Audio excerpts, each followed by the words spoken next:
I stared in awe at the Lincoln Memorial. If Honest Abe had come to life and somehow managed to lift his bony 23-foot 4-inch frame from his throne, what would he say? What would he do? Would he break dance? Would he pitch pennies against the curbside? Would he read the paper and see that the union he saved was now a dysfunctional plutocracy? That the people he freed were now slaves to rhythm, rap, and predatory lending? And that today his skill set would be better suited to the basketball court than the White House? There he could catch the rock on the break, pull up for a bearded three-pointer, hold the pose, and talk shit as the ball popped the net. The great emancipator. You can't stop him. You can only hope to contain him. You're looking very bearded. You have your winter face blanket on. I do. Yes. I keep thinking maybe I'll shave it, but it's not hot in LA. You know, it's like maybe it'll get up to 65 in a given day. So it's cool enough for a beard. And I always just get kind of fascinated every few years with just like, has my beard finally thickened into adult beard yet? Because I've always had a very patchy beard. It's kind of looking like it is. Yeah, I think you could... There are a few little gaps here and there. There's a few patches. There's a few little patches, yeah. I mean, that's nothing you can't fill in with a Sharpie. Yeah, I think I've done that before. Or like, I'm sure you have. like some night, like I have a date and I just like fill in.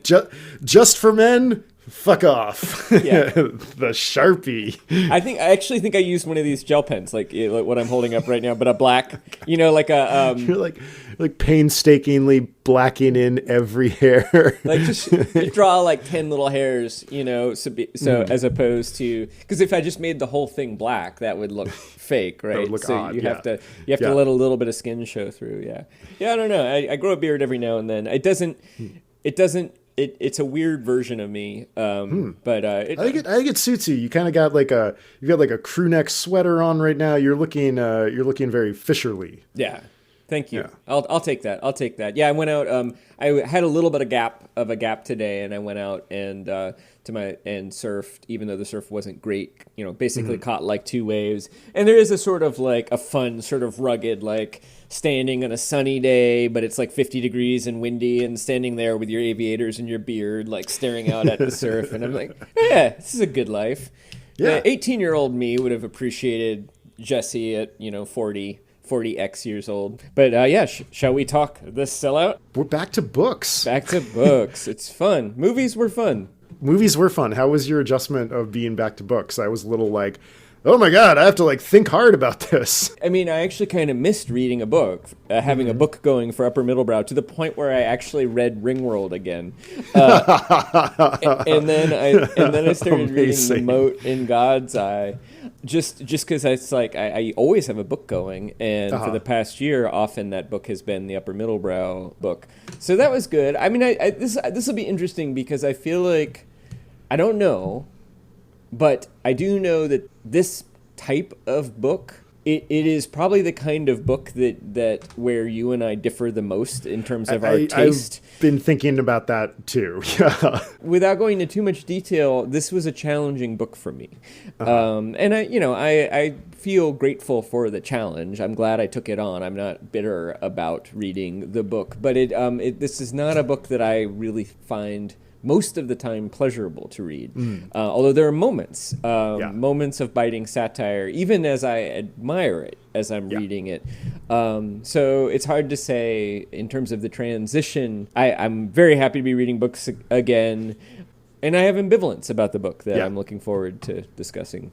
Yeah, me too. I sort of felt that as I was reading it, I was kind of like, oh, I think this is going to be one where like, I'm like, isn't this great? and you're like, I have some reservations, which is really understandable too, I think. It's interesting because there are certain ways in which my taste and your taste align very closely. Right, like think about Sideways or The Forever War or Snow Crash even. Or even, not only did we both like The Intuitionist, but we both had the same slight disappointment with the ending of The Intuitionist too, right? So it's even but this is I just from what I have seen, this book is more likely to polarize us than other I think so books. too, which is good. It's good to have some stuff like that. But we are talking about Paul Beatty's 2015 novel, The Sellout, which also won the Booker Prize. We're in big award land. We're definitely upper here. Yeah, for sure. Yeah, we are very much upper. We follow the action of a nameless narrator, often referred to as Me. He also has a pet name, Bon Bon, from his married girlfriend, Marpessa. Yeah, calls sort her of that. on again, off again girlfriend. Although I have a hard time sort of parsing the plot with regard to her too. But yeah. Yes. Yeah. But we open in the Supreme Court, where he is being arraigned on charges of he has engaged in slavery. He smokes a pipe in the Supreme Court courtroom, which definitely makes me think, are we in some non-realistic setting for sure? Yeah. And the one black justice who is very close to a real world black justice until he starts talking. Correct. Did you even catch the little moment of the Italian justice? Yes, I did. That made me laugh. Yep. So we don't quite know exactly what's going on. This fits in the grand tradition of we start at the end, and we know, and we're sort of working our way towards that scene in the courtroom. We rewind to our narrator's childhood in the Farms district of a city called Dickens in southeast LA, where the narrator is being brought up by his father, who is a liberation psychologist, who conducts all sorts of social science experiments on his son. One of them involves him assaulting his son, the narrator, wondering if the bystander effect will come into play in Dickens, where people will just sort of watch this horrible thing going on. Hoping it will not, right? Because his hypothesis is that black people are a caring people and will not be so callous. And he is correct that the bystander effect does not happen, but he forgets to account for what is called the bandwagon effect. And several other people join in beating our narrator alongside his father.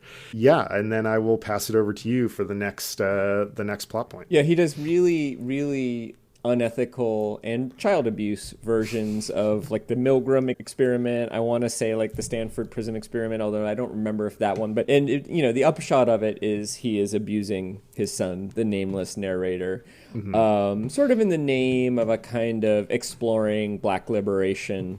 Pretty early, we learned that the father is killed by the police. He got in an argument over a traffic issue. And then pretty quickly, the father always had kind of a hobby farm in the backyard and also kind of put his son to work managing that farm. And so that when the narrator comes of age, he finds that he can make a living farming. He grows a lot of things, but his specialties are cuboid and other specially shaped watermelons and really good marijuana. And we get the sense that that's enough for this character in this, not fully enumerated world to survive, to make his living, to get by. Around this time, Hominy, who is an elder black man living in the neighborhood, I think like the one famous person from this neighborhood, starts living with him on the farm or spending time with him on the farm. He is one of the members of the Little Rascals TV show from the 1930s. Yeah, so you have this detail in here. This neighborhood that they live in is called Dickens, but Dickens is no longer on the map. So his source of income was fans of Hominy coming and finding him and, maybe paying him for an autograph. But he has fallen on hard times because they can't find him anymore because Dickens is no longer on the map. But narrator basically feeds him, takes care of his basic needs, and Hominy demands that the narrator enslave him. And enslaving him it means taking care of his basic needs. Hominy is always speaking in a kind of exaggerated racist black dialect, which we learn that Hominy is very intelligent and can speak in other dialects, but seems to be choosing to speak that way as kind of part of this fantasy of being enslaved. There's a general theme of masochism around Hominy. Hominy likes to be beaten. He likes to be treated in a racist way. We later learn that he wants to be segregated. And the narrator, I guess, feels obligated to kind of take care of Hominy and fulfill his wish of enslaving him. Yeah. I'll let you take it from there. Yeah, the narrator kind of grew up spending time at Hominy's house with the rest of the neighborhood kids watching reruns of the Little Rascals. And so that's why the narrator feels kind of indebted to him. And the narrator was the last of the neighborhood kids to kind of hang out with Hominy. And the narrator has also taken on the Dickens role that his father played. We are going to have to insert a little thing in here about a content warning. It is going to be a little hard to talk about this book without using the N-word throughout. We are going to do our best. But his father was sort of known as the N-word whisperer for basically keeping people in the neighborhood from killing themselves. And the narrator has kind of taken on that role after his father's death and has saved Hominy from killing himself. So perhaps that's another connection for why he wants to take care of him.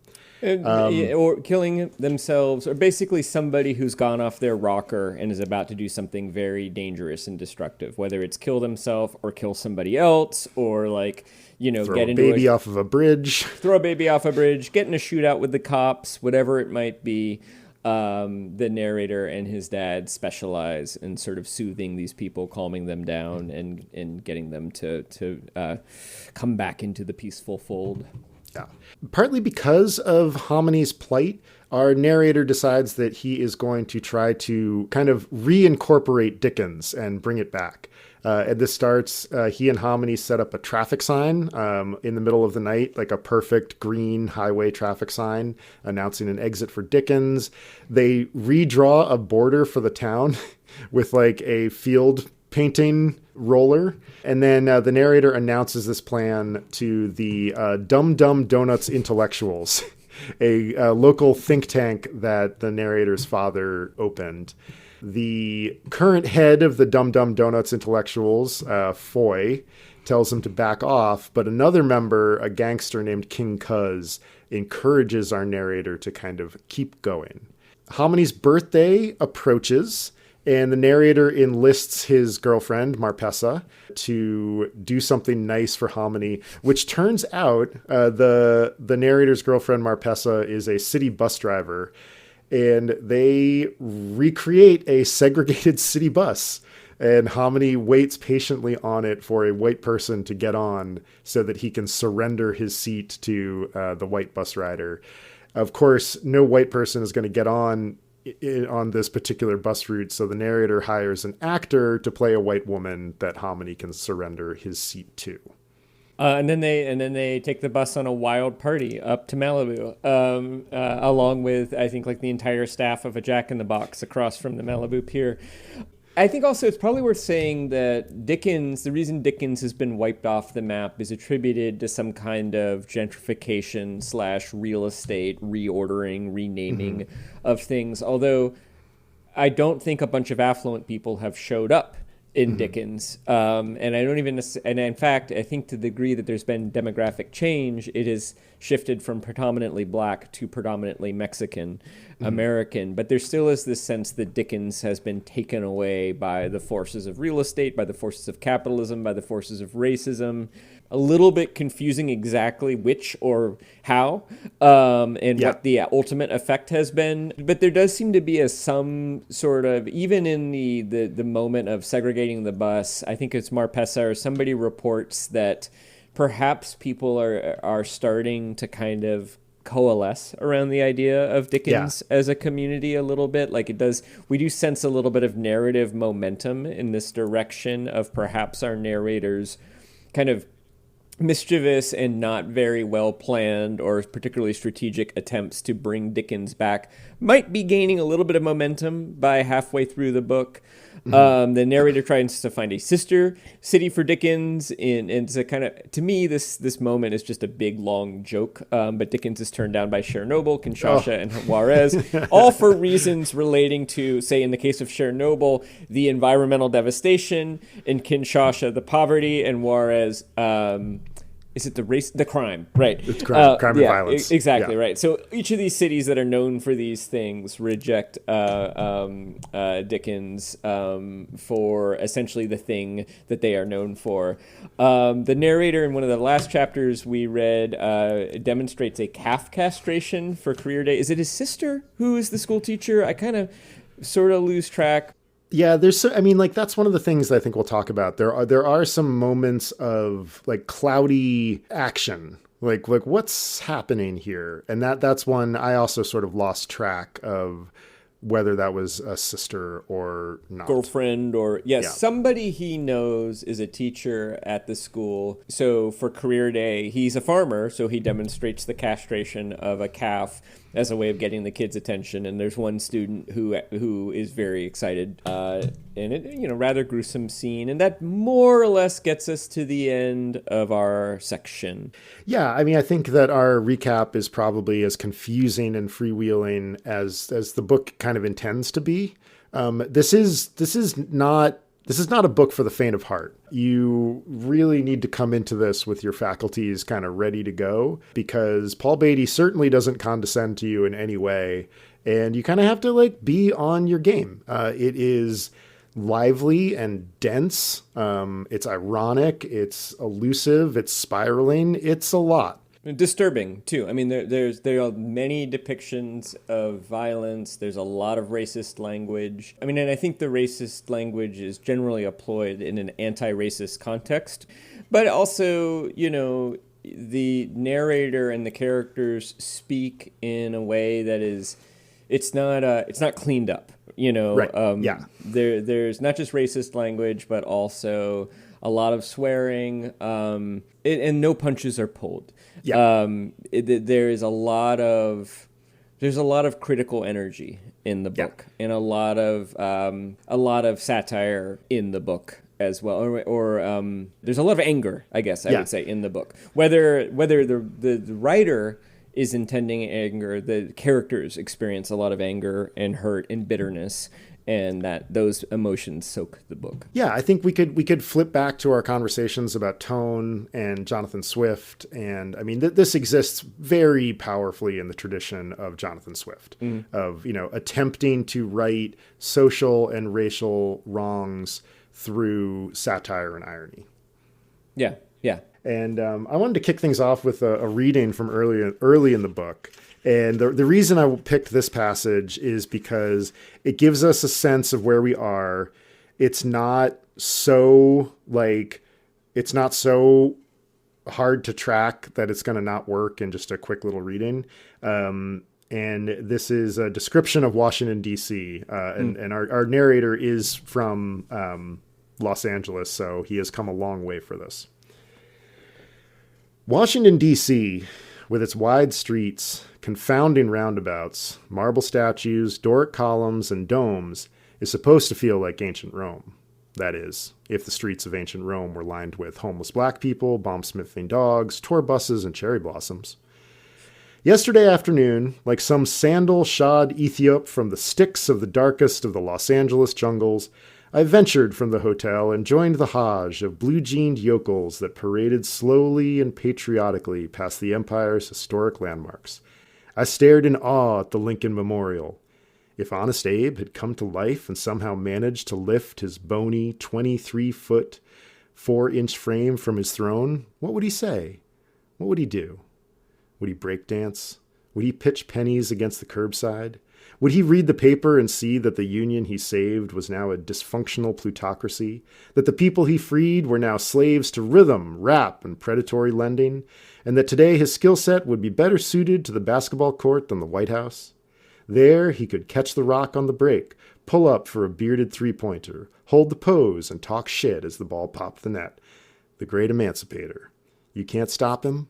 You can only hope to contain him. God damn, that's some writing. Oh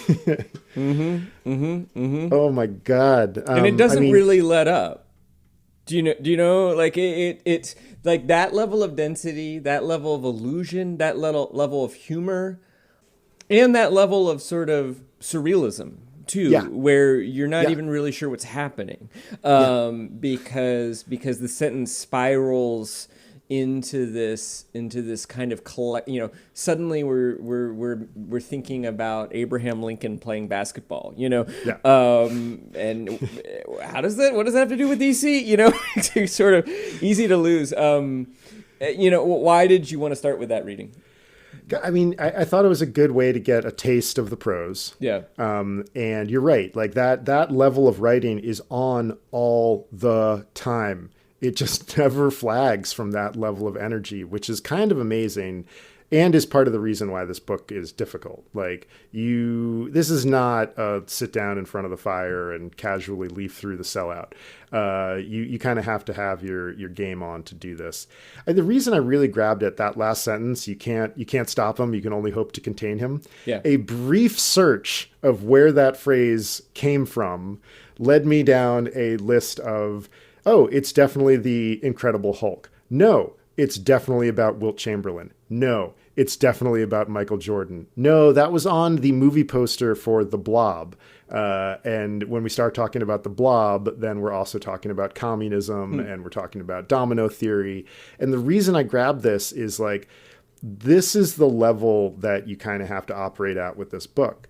And you will be lucky, I think, if you pick up half of the illusions as you cruise through this. I'm sure there are ones that I don't get, and I don't have the cultural kind of attachment to it. But I love the rhythm of it. It sits in this tradition of like 19th century books where like a narrator sort of goes on a grand trek, like Lawrence Stern novels and things like that. And that's the other thing Paul Beatty is doing, is he's appropriating these like pretty white manners of narration from earlier eras, and then like setting it in Washington D.C., which itself is like a parody of a European city. And so I picked this one because I thought that it was like fairly easy reading for this book, but does a really nice job of sort of showing what this book is going to be like. It's like the early parts of a video game where you're kind of learning the ropes. Yeah. And I'll have to say, like, I remember reading that the first time, and I was really enjoying the first 10 pages or so. But then I expected that at some point that level of density and that level of illusion and that level of whimsy would sort of slow down a little bit, and there would be more attention to action, and I suppose it did. But I'm not really. It didn't to the degree that I expected. Yeah, reading this book is somewhat like being assaulted by a 16-lane highway. Interesting. Say more about that. It's dense. It never stops. It continues. It's loud. It's energetic. There's chaos and order at the same time. It's dangerous. It's just, it never really, I'm glad you said it feels kind of surreal, because like, I also wanted to set up my first question. If you were only allowed the three options that I put on the rundown, of, is this magical realism where, like magical things happen in the narration and they may or may not be real? Is this speculative fiction? Is this an entirely reinvented landscape like like what happens to the US in Infinite Jest? Or is this surrealism? Like, is this the taking two things that can't exist with each other and putting them in the same place? Like, what does this book feel like to you out of those three options? I hate that you gave me those three options, because I'm going to cheat and say I think it's absurdism. I think it's D, absurdism. Of those three, I think surrealism is the closest. But to me, surrealism would be like Hominy waking up one day and he's white, you know, Okay. and it would be literally an impossible. Like Gregor Samsa wakes up and he's a bug. Okay. Exactly. Or like the narrator's house comes alive and starts eating people. Or it doesn't. I don't think it's speculative fiction because I think it is the world we live in. And I don't think it's magical realism because I haven't seen a lot of magic. What is ratcheted up is the absurdity of the character's behavior.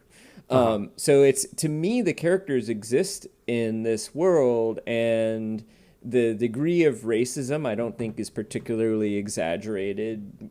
Maybe it's exaggerated in certain moments, but I think it's more or less, the forces at work on the narrator are the forces we encounter. I don't think that DC is represented as like, even worse than it is today, like 20 years in the future, sort of like Infinite Jest, where it's like, it's recognizably our world, except for now corporations sponsor years, like Year of Glad, Year of the Depend. It's not that kind of thing. What is bizarre is that the characters behave in ways that they're exaggerated to the point of impossibility. Nobody would smoke marijuana in the Supreme Court. And if they did, they would immediately be escorted out of the court. The narrator's father would not be allowed to get away with doing Electrocute these. his child for his getting son. questions wrong. Yeah, and I actually looked this up because I was like, is this based on something?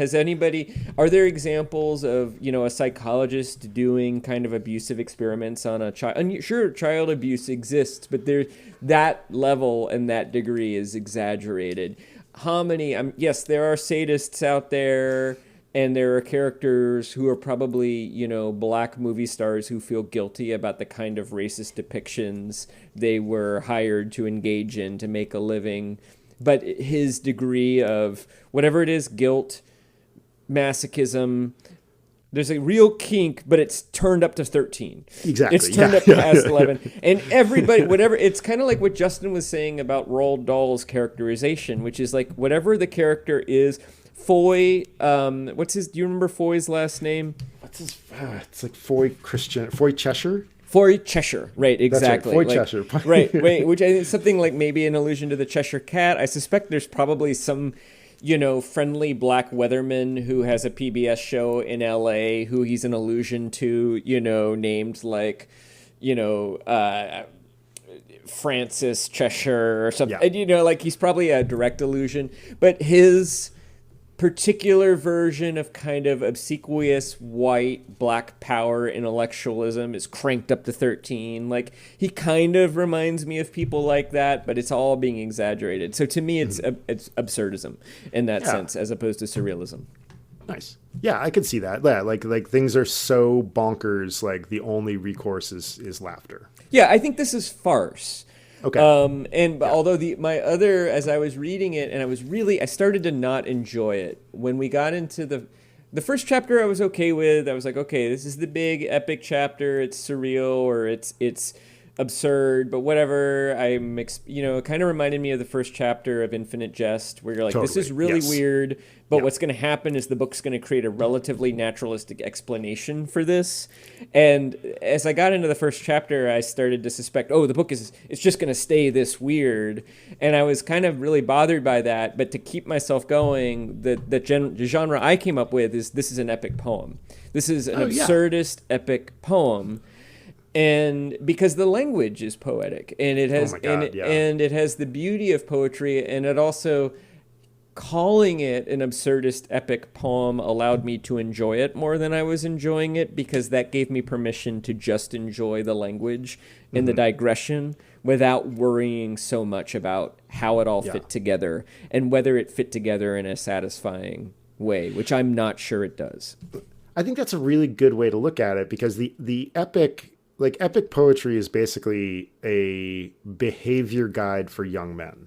Like, that's what epics are supposed to do. Like, that's what that was their original intent, is like, here's a big story about dudes doing the right thing. You should do the right thing. Kill Grendel, Kill his mom, kill the dragon. Kill Then the you're dragon. a man. Then die. Yep. Get on the boat. We'll set you on fire.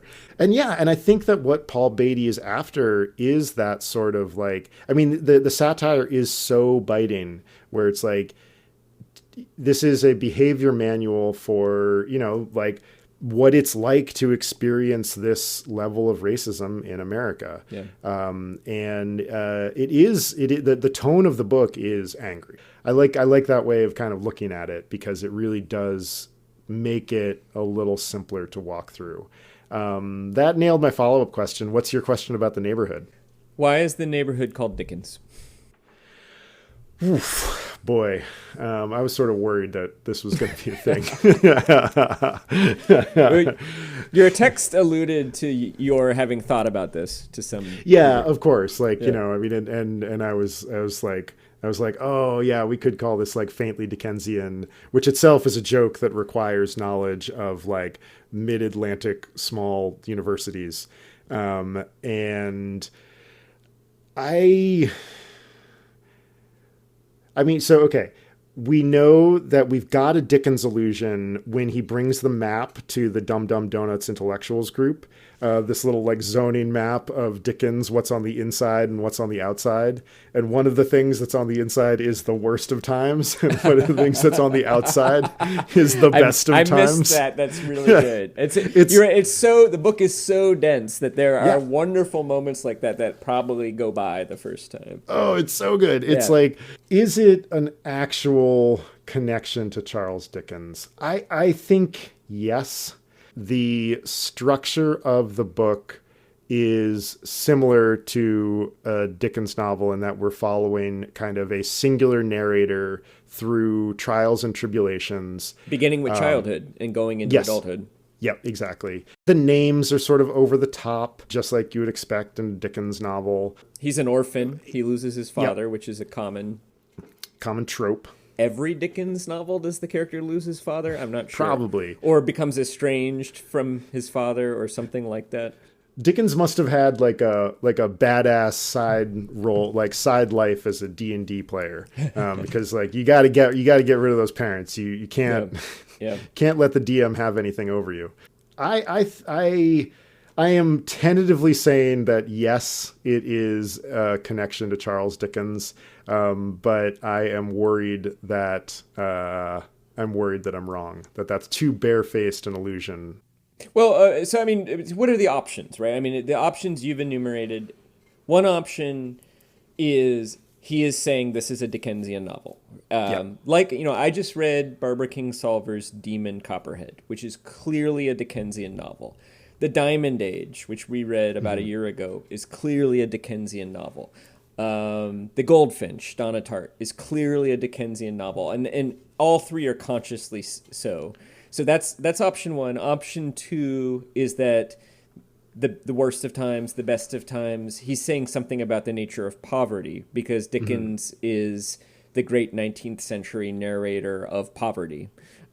That's what he was known for. There's also a lot of references to Mark Twain, too, Dickens' contemporary. And, Paul Beatty is nothing if not erudite. So those are two options. Is there a third option that we're not thinking of here? The third option is the one that you're never supposed to do, which is that it doesn't mean anything. Yeah, red herring or nothing at all. It's just a name. Right. And if you were to, it would be really weird to settle on a name with that sort of level of connotation and not have somebody be like, so are you sure you want to do this? And be like, oh yeah, that was totally absent-minded, but leave it in. Leave it in. Yeah, it's fine. Yeah, it's fine.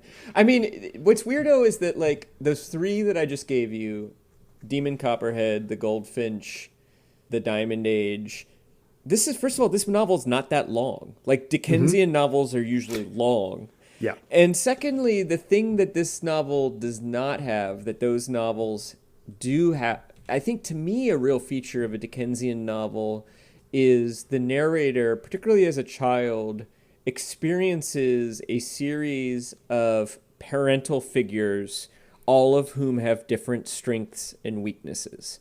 Yeah. So like David Copperfield has, I forget the name of the family that takes him in. They are kind, but they are poor.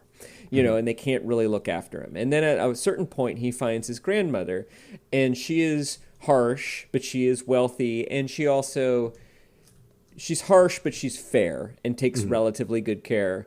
And then it's the football coach who becomes the adopted amazing. father, who's an addict, who is generally understood as good-hearted but kind of emotionally unavailable. And then you also have a couple of terrible step-parents in there and terrible foster parents. And often the pattern, I feel like, in a Dickensian is like good parental figure, bad parental figure, good parental figure, bad parental figure. And I'm not really seeing this. I'm just like, the dad sucked. The dad's gone. Yeah. Then he's grown up.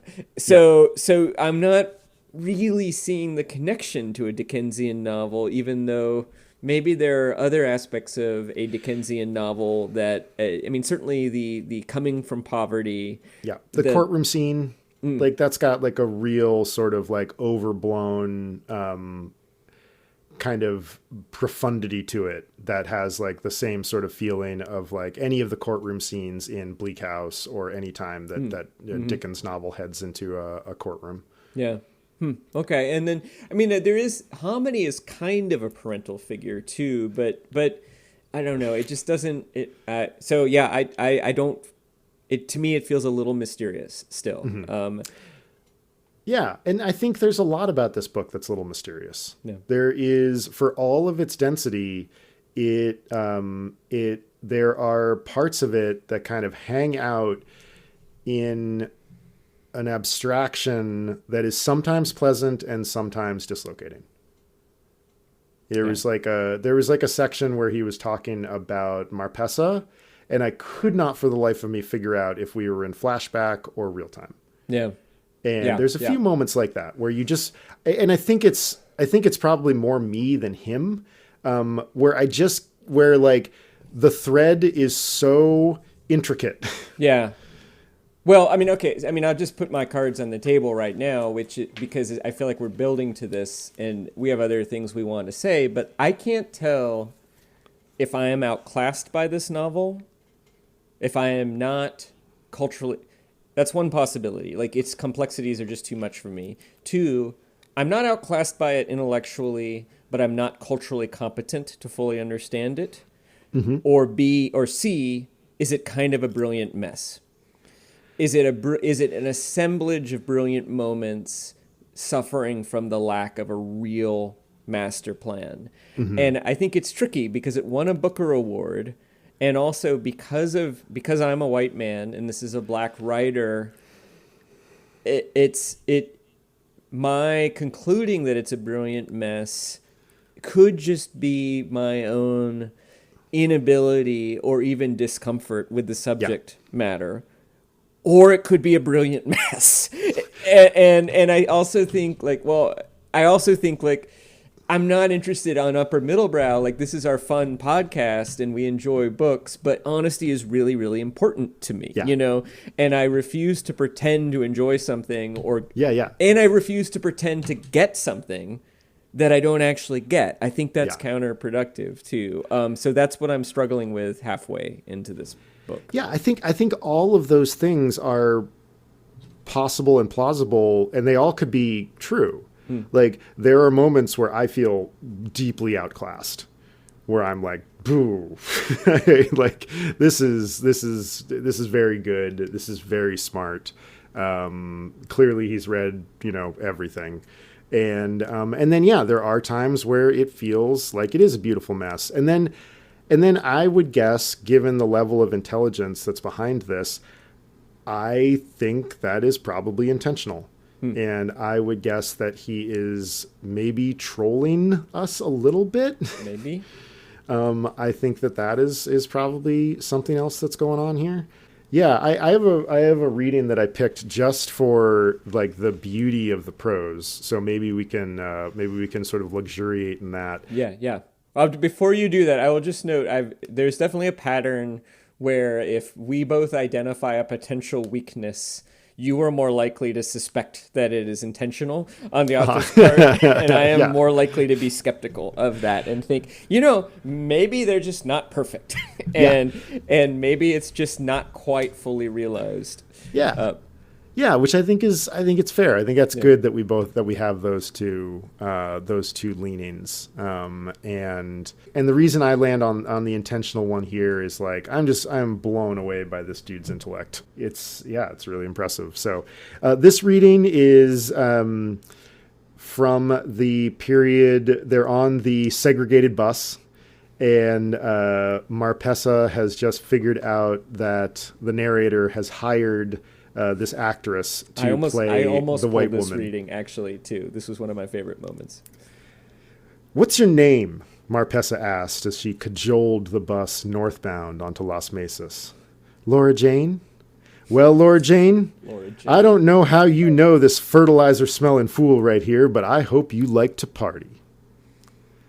Unlike those expensive, staid, day-trip excursions to Catalina Island, the impromptu four-wheel birthday party cruise up the Pacific Coast Highway was free and jumping like a motherfucker.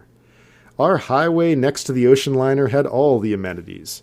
Open bar, stomped-on aluminum can, whisk broom shuffleboard, casino gambling, which consisted of pitching pennies, dominoes, a coin flip game called Get Like Me, and a disco lounge. Captain Marpessa womaned the helm, drinking and cursing like a pissed-off pirate. I filled in as first mate, purser, deckhand, bartender, and DJ. We'd picked up some more passengers on the way when the bus pulled into the Jack-in-the-Box drive-thru across the street from Malibu Pier, cranking Houdini's 5 Minutes of Funk.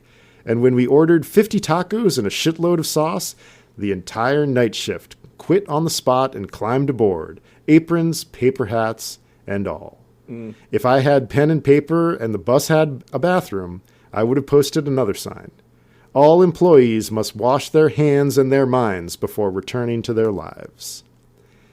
After night falls, once past Pepperdine University, where the highway narrows into a 2-lane hill that stretches like a skate ramp to the stars, there isn't much light. Just the occasional flash of oncoming high beams and, if you're lucky, a lonely bonfire on the sand, and the sheets of moonlight give the Pacific Ocean a glassy black obsidian sheen. It was on this same stretch of winding road that I first courted Marpessa. I bussed her on the cheek. She didn't flinch, which I interpreted as a good sign. One thing I love about that section, too, is purely random, which is that in the last month I've driven that exact stretch of road several times. And it's gorgeous and it's glorious. Yeah. I know exactly what he's talking about. There are all these little coves, because what happens at that climb after Pepperdine is you sort of go up on a series of bluffs and the Pacific is down below, and then there are all these little neighborhoods and beaches you can kind of park and walk down into, and it's really fun. It's great writing. There was also, as I read this the first time, there was a part of me that's like, he just can't help himself. Like, like we're supposed to be driving the plot forward, but he literally has to take the bus off route and take the novel off route and send it up the Pacific Coast Highway to Malibu, stop at Jack in Box, get some tacos and some other party people, get drunk, get high, and wax romantic about Marpessa, too. Yeah. He just can't help it. He can't. Like, it's great. And I mean, like, the novel, like, we need an upbeat, right? This novel is a lot of downbeats. My goodness. Yep. And even this upbeat has elements of downbeat in it because the entire upbeat savors of anticlimax. Like it just, it's like any of those parties that never quite hit the level that you were hoping it's going to hit. And desperate fun, right? Yeah. Like it started as fulfilling Homony's fantasy of being have to give up his seat for a white woman. That they're doing this as a treat to him on his like weird masochistic kink about being treated in very racist, painful ways. Yeah. And then even when Marpessa says, "I hope you like to party" or whatever it is, I don't know how you met this fertilizer-smelling fool, but I hope you like to party. There's this sense of just like, she's kind of exasperated. There's a real sense of, fuck it, we're taking this bus to Malibu.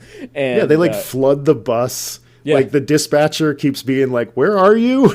and like, and I mean, and even Hominy, like the next paragraph, like, Although the bus cruise was bumping, Hominy had spent most of the ride standing in the middle of the dance floor, stubbornly holding on to the overhead bar and, by proxy, the history of American discrimination. Yeah. Like he's so desperate to keep that thing going. Yeah. And I mean he's the whole reason they're here is to play through this, cosplay of like a terrible part of American history. And he's trying to keep it going while everybody else is like, fuck it, let's get high and go swimming. Yeah. Yeah. And it's also in that moment too, it seems like none of these, and this part, I don't know, this part gives me mixed feelings because the narrator, and it seems like none of the characters can never forget their place in the racial order, which can be which is an oppressive feeling. Like there's these lovely moments where the narrator goes surfing, and those are the moments where I kind of like him the most because he's surfing places I surf, and his descriptions of paddling out in the rain, and I kind of relate to him. There's this sort of the only little wholesome moments in the story, and then he has all these encounters that basically like whenever he comes to shore and anybody sees him, he always has an encounter with a kind of like vaguely friendly but still racially conscious white person. Like at one point I even think they're sort of like, hello, black surfer. Nice to see somebody of your complexion out here in Malibu, and it's like he can't have an experience of just being a surfer, a person, right? And even if the white person is not being mean or racist, there's always this overlay of race on his experience in a way that's exhausting. The first line of the book, this may be hard to believe coming from a black man, but I've never stolen anything. You could put this may be hard to believe coming from a black man, but in front of just about every sentence in this book. Do you know what I mean? Like there, that phrase is it that is the subtext of just about everything that we hear. And it is, I don't know, it's like I was saying earlier that I'm not sure if there's a coherent structure to this book, but I think so far, I think it was our discussion of The Cook, the Thief, his wife, and your lover, when you said, this book is about something the way that a cat is about a house. And I kind of feel like this book is the same way. It to me, there is a plot, but it's mostly just digression, allusion, satire, exaggeration, figurative language, which all gives you the sense of being black in America today. Yeah. It's like if you took like Jonathan Swift and then like pick like a hardcore postmodern writer and like stuffed them together, and that's where we're at, because it doesn't have much of a traditional manner of unfolding, because I don't think that's what it's trying to do. It sort of has a bigger project. It's a series of set pieces. Yeah. And it lacks so far, maybe we'll get this, but so far to me, what it lacks is the moment where Swift says, now some might say that we should actually like feed and clothe the poor and educate them and give to me. It lacks, it knows what it's angry at. Yeah. I don't know that it knows what it likes. Mm-hmm. Yeah. And it's I put this in our little note from the rundown where I'm like, I'm having trouble saying anything about this book that isn't already contained in like the readings. Yeah.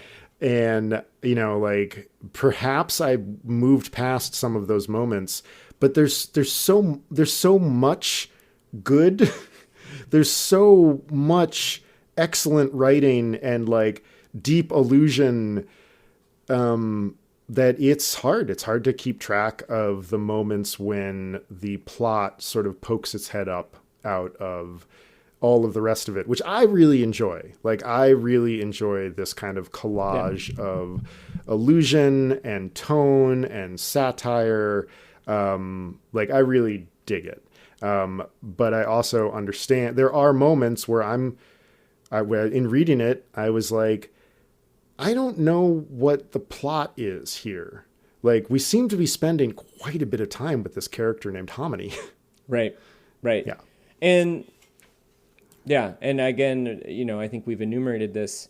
I don't know if that's my problem or Paul Beatty's problem. Yeah. And the jury, and who am I to judge, right? But like, Well, let me give you my reading. Yeah. And then I think that will be my final thought, and maybe have a final thought to come off that Yeah. too. So this is from one of the Dum Dum Donut intellectuals meetings. I don't think it's the first one. This is after the narrator's father has died. And this is the one where the narrator shows up and says he's going to bring Dickens back, but this is prior to that. There's other business going on.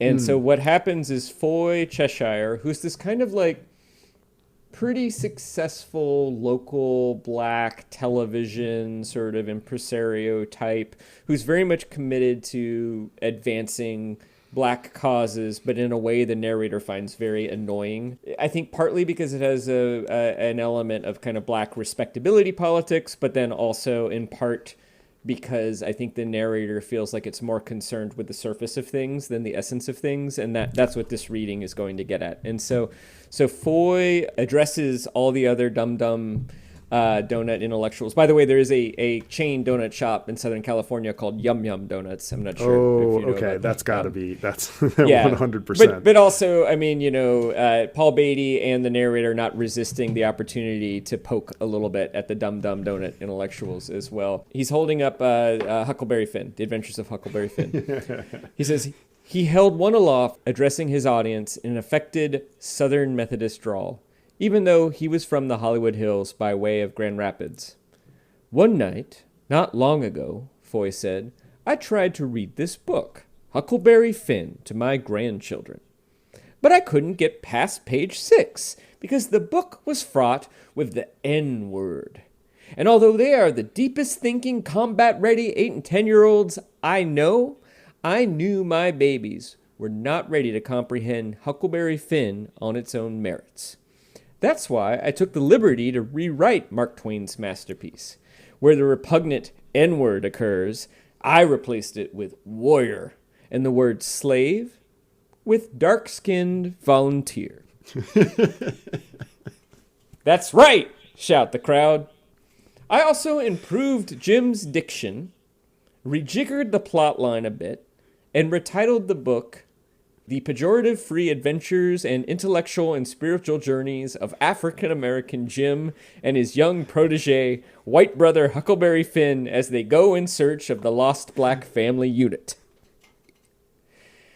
Then, Foy held up the copy of his revamped volume for examination. My eyesight isn't the best, but I could have sworn the cover featured Huckleberry Finn piloting the raft down the mighty Mississippi, while Captain African-American Jim stood at the helm, hands on narrow hips, sporting a cheesy goatee and a tartan Burberry sport coat exactly like the one Foy happened to be wearing. It's so fun. It is. It's so fun. His satirical knives are so sharp. Oh my God, You they're know, so good. There's not a dull knife in his satirical kitchen. I mean, I feel like Paul Beatty just can't help himself because later we get some other titles of Foy doctored books, including, what were they? Uncle Tom's Condo. Yeah, right.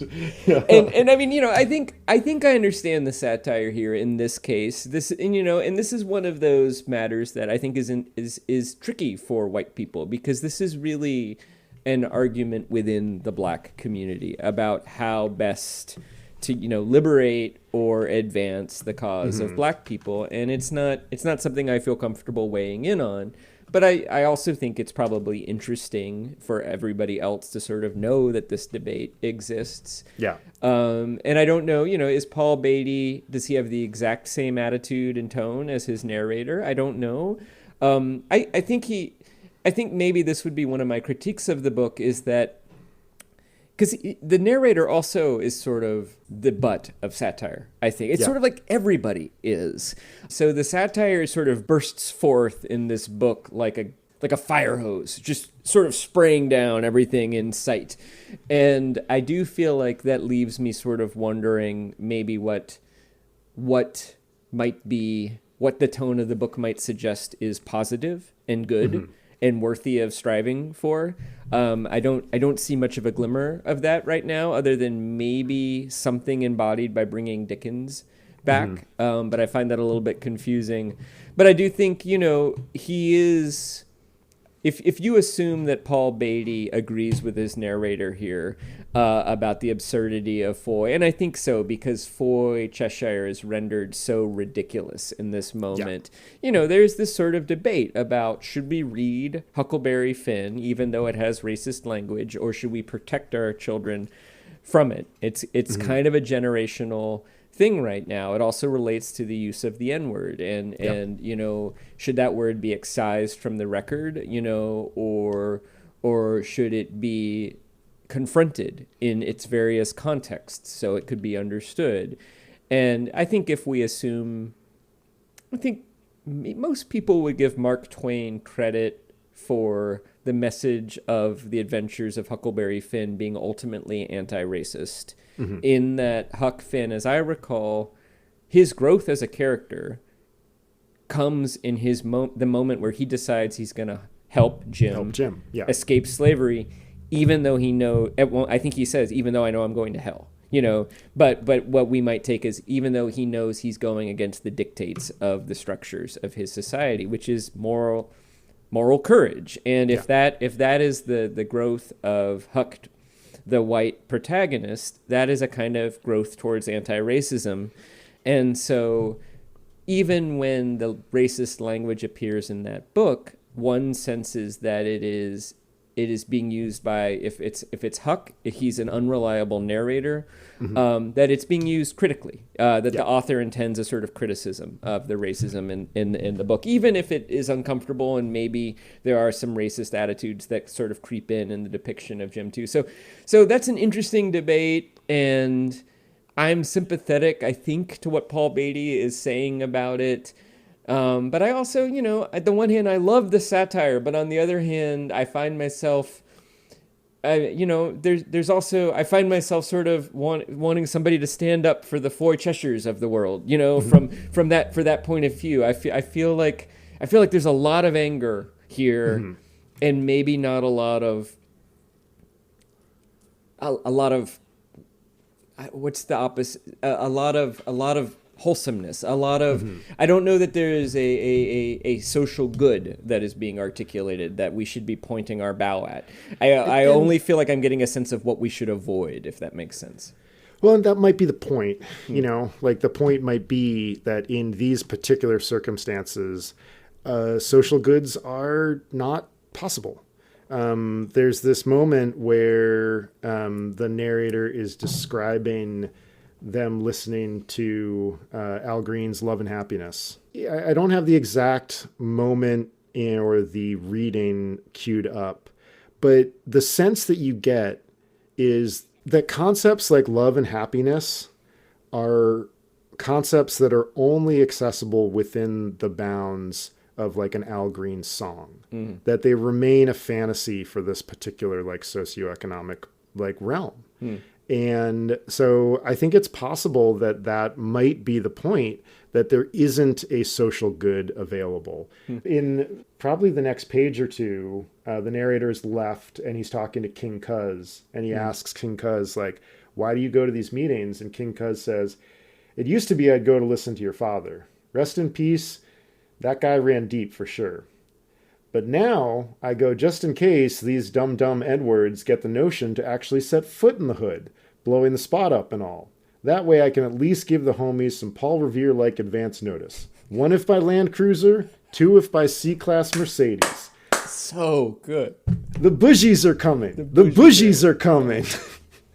And like, you get the tensions. Like people are sort of doing the best they can in the ways that they have. Yeah. But due to the like structures that they're involved in, like there's not much that they can do except struggle with each other. And I think that's a big part of the what's going on here, but maybe more of that will be revealed in the second half of the book. It's unclear to me whether there is a positive direction he is advocating, and maybe that is not something that a book is required to have.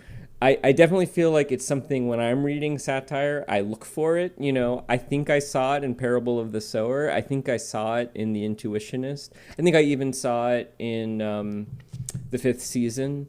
which all deal with sort of similar themes and have similar allegories. So I'm not saying that, you know, every book needs to have a positive message, but I'm curious if something like that will develop. And I think I will enjoy the book more if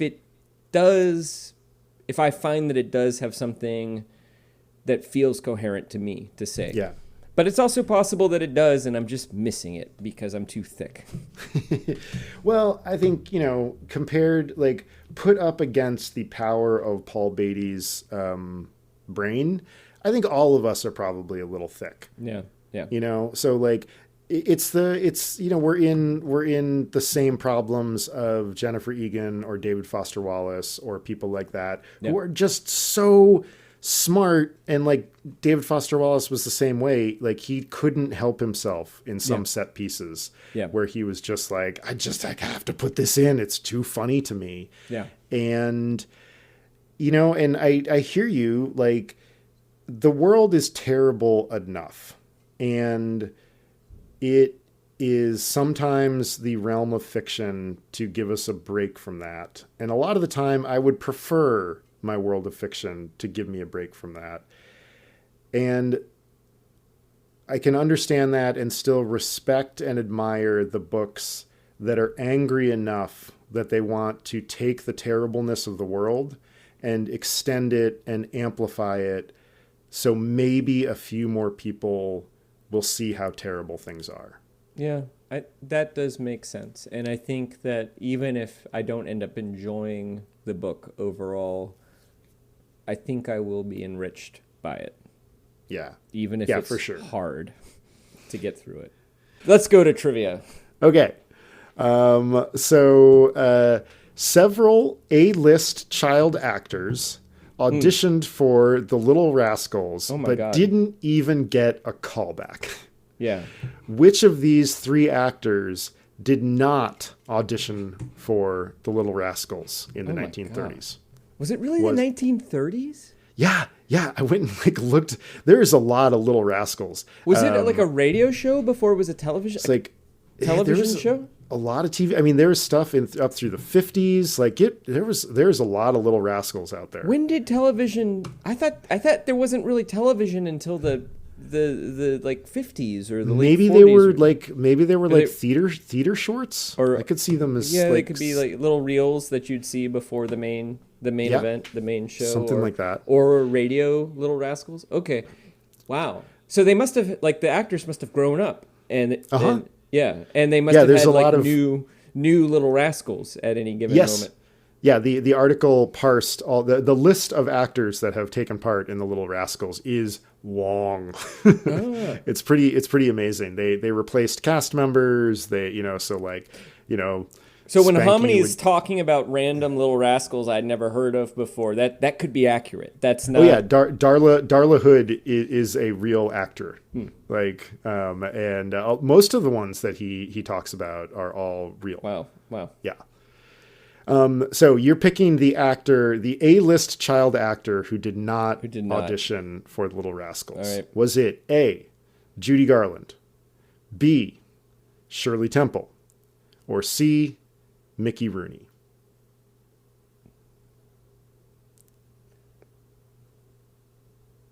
So it goes back to the 1930s, huh? Judy Garland, Shirley Temple. I'm trying to get this based on what I know about. Well, okay, so here I'm gonna guess Shirley Temple, and my logic is that I think she was already famous as a child actor and therefore would not have had to audition, whereas I believe those other two, even if they were child actors, their fame came later in their career, so that I could see them.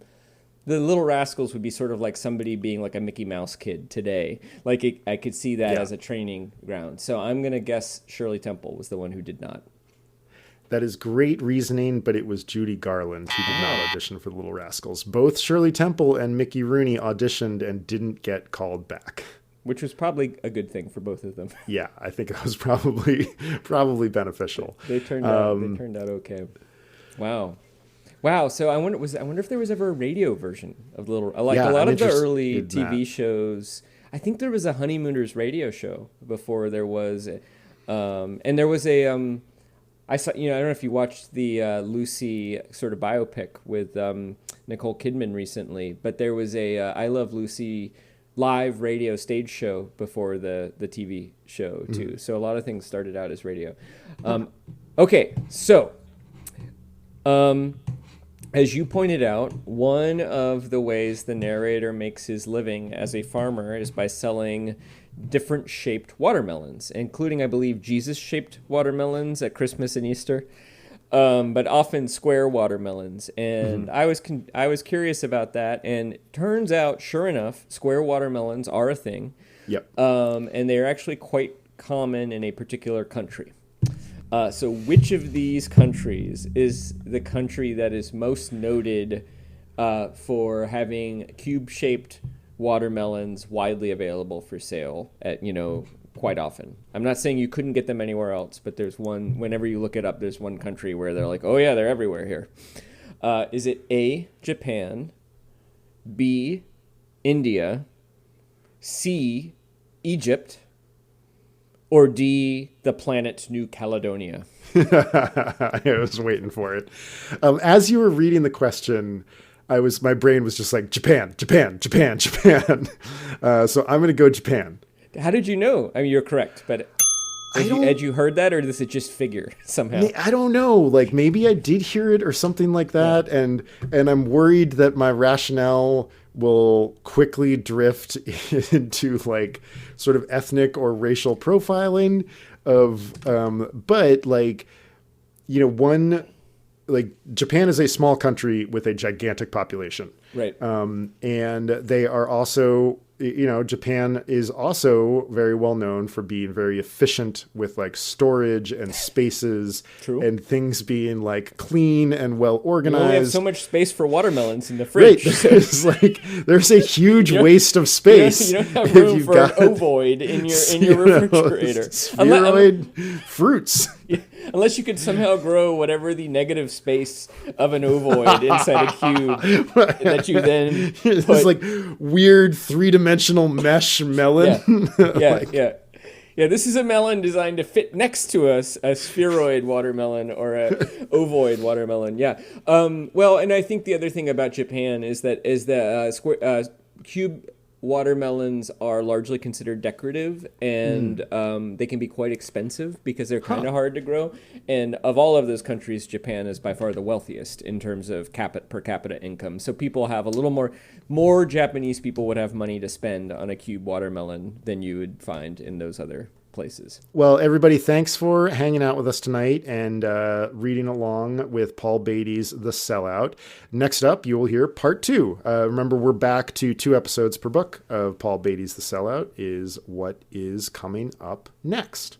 Upper Middlebrow is a small print production. Chris Bagg and Jesse Dukes are the urban farmers, and neither of us are enslaved, fortunately. It's a terrible joke, but Paul Beatty started it. Music by Ben Pajak and Jesse Dukes. Design and website by Chris Bagg. You can learn more about us and find our listener survey at uppermiddlebrow.com. And please review us in your podcast app so other people can find the show. And as a reminder, Jesse and I are both writers and editors, and we can help you with your writing, podcasting, or editing project. You can see some more of our portfolios and learn more at our respective websites, chrisbagg.com and jessedukes.com.